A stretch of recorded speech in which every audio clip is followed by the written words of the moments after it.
I am so happy that you're able to join us for this extended interview. Make sure to visit theoffbeatlife.com. Again, that's theoffbeatlife.com to get more killer resources. Hey friend, are you looking to land a remote gig ASAP? Well, did you know that we not only have a ton of online jobs you can apply to on our site, but now we're also sending them straight to your inbox.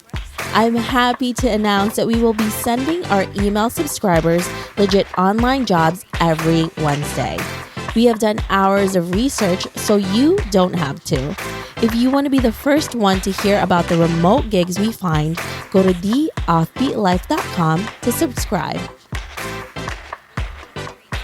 Hey everyone, thank you so much for coming back for this extended interview with Lauren, where she's going to share with us the best travel hacks for digital nomads and remote workers. Hey Lauren, how are you? Hi, I'm fine, thanks. Before you give us all of your tips and tricks, can you tell us a little bit more about you and why you live an offbeat life? Yeah, definitely. So I've always loved travel. This is kind of like the super abridged version, but I've always loved travel.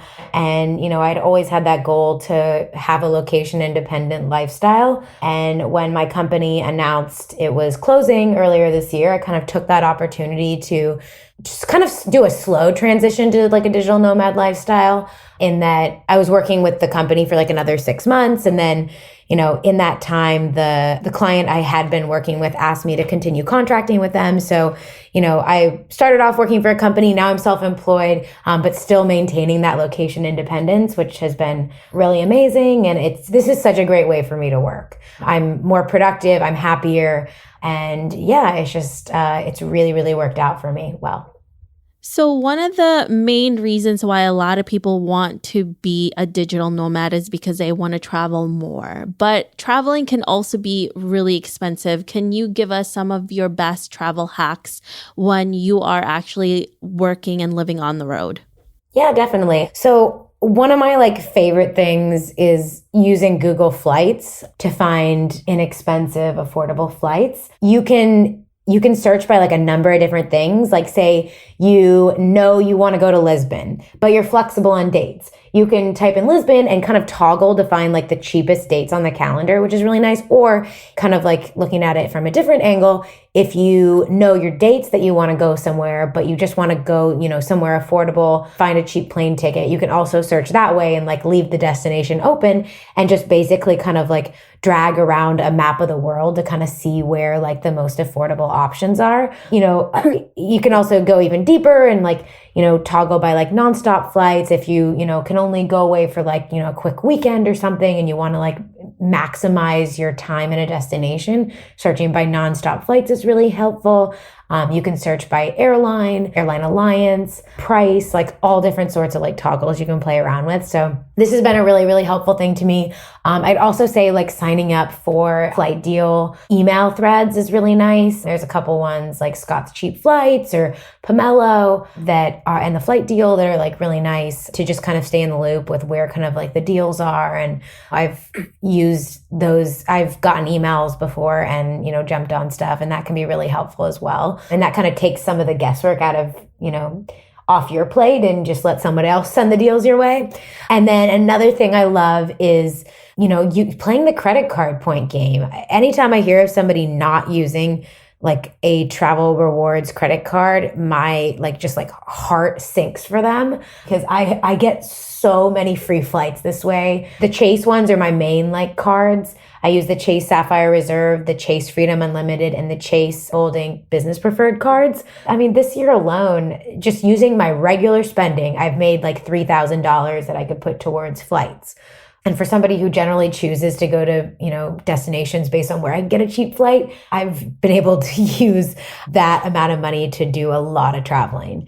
So, I can get really deep into this, or I can give you just kind of the quick snapshot view. But for the Chase Sapphire Reserve, I know it looks like it has a hefty fee with coming with $450 yearly fee. but that is like really, really quickly offset. I remember when I first signed up for it 4 years ago, I planned on opening the card, getting, paying the $450 fee, there's a $300 travel refund that you get. So right off the bat, I mean, that makes the fee only like $150. And then at the time, there was 100,000 sign up bonus. So I was planning to get the sign up bonus, close the card. But because I realized how many points I was earning with that card just on my regular spending and how useful those points would be in actually like reaping, travel rewards, I have left the card open for over 4 years now. So it definitely like pays for itself like over and over and over again. And I use as my kind of like, and that card gets 3 points per dollar on travel and dining. So I use the Chase Sapphire Reserve for all travel and dining purchases. And then for just my regular non-travel dining spending, I use the Chase Freedom Unlimited card. And I use that card because it gets 3 points per dollar on all purchases up to $20,000. I still put travel and dining on the Chase Sapphire Reserve because I don't want travel and dining to count towards that 20,000 when I'm already getting 3 points per dollar on travel and dining on that card. So I know this like probably like sounds like a little confusing, but I swear once you get a little bit into it, like it really all makes sense. And, so I get 3 points per dollar on like non-travel dining spending on the Chase Freedom Unlimited. And then since I mentioned I opened a little business and I'm now incorporated, I opened the Chase Bold Ink Business Preferred card, which I put all business spending on. And that's nice because I can basically, keep all work purchases separate from my personal spending. And it just makes it easy to, pay out of my business bank account and that sort of thing. I love that you're very methodical with all of this stuff because like you said, it can get really confusing in the beginning, but if you actually just sit down and understand how it works, it will help you in so many different ways, and it can give you a lot of free travel like Lauren has been able to get. Now, Lauren, I know you had mentioned about Google Fi with your phone calls when you are overseas. Can you tell us a little bit more about that? Yeah, definitely. So, I think I mentioned that when I first started like the digital nomad journey, I was really obsessively looking into how I make, myself available.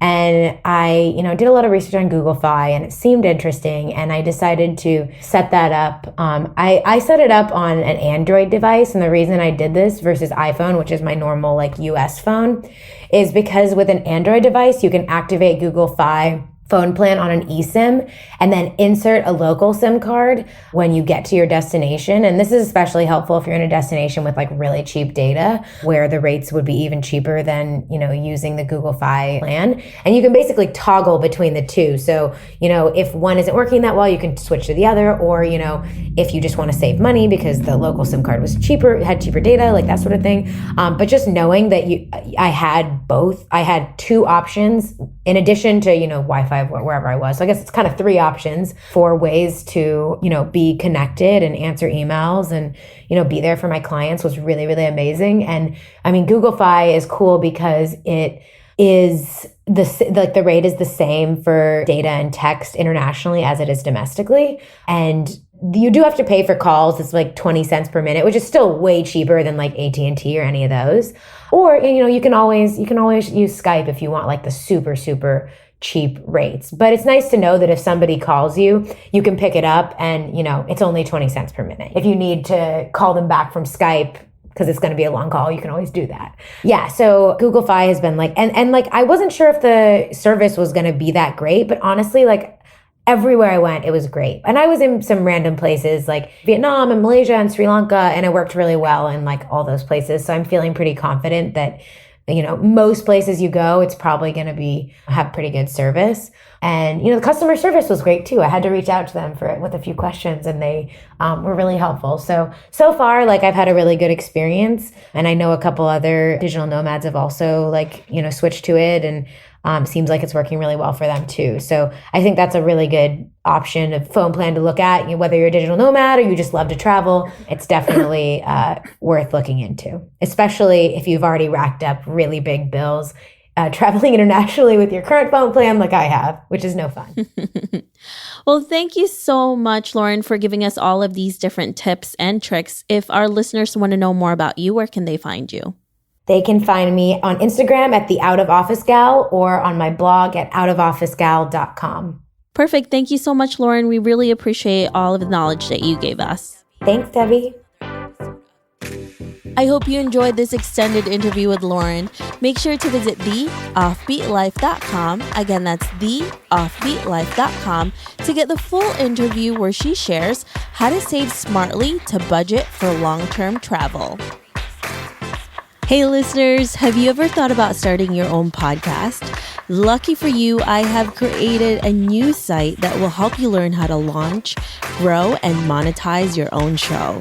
I offer one-on-one mentorship programs, and I'm launching an ebook, How to Create a Profitable Podcast, that can help you take your podcast from hobby to profitable business. Visit howtocreateapodcast.com to learn more. Again, that's howtocreateapodcast.com. See you there. Thanks for joining me on this extended interview. Don't forget to subscribe and leave a review on iTunes. We can also chat some more on Facebook at The OB Life. I'll talk to you soon.